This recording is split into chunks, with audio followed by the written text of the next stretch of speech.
Kei raro I tēnei puihi rerehua ki te taha o Ngongotahā, tētehi arahi koe mōrearea. E tino mōhio ana tēnei rangatahi ki tēnā.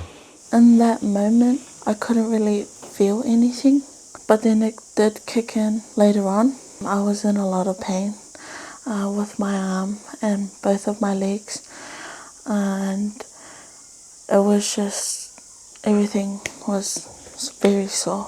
Waimare ana tēnei rangatahi te kaumārima tau te pakeke, kei konei tonu ia I tēnei rā. Mō te mea, ka taka ia ki runga I tēnei ara mōrearea, mā te kaumārima mita ki raro pari. It got really bad to my right knee. I would have had it amputated because I had this type of bacteria on my bone. It was called Coli or something like that.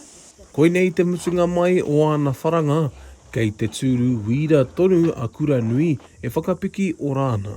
I went for a walk with a few people that I knew, and as I was walking up a very steep mountain, I fell off a cliff, a 50-metre cliff. Koinei te tomokanga o te ara piki I tēnei pito o te rori o Old Quarry.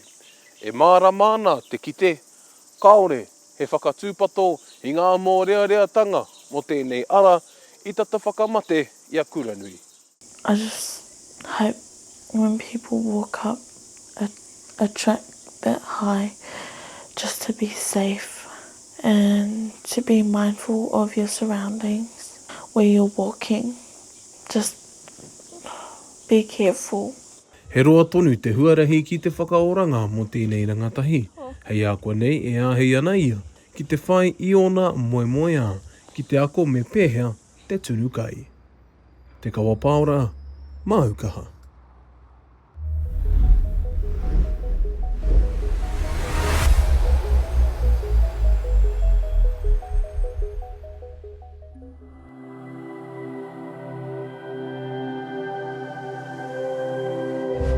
Ko te reo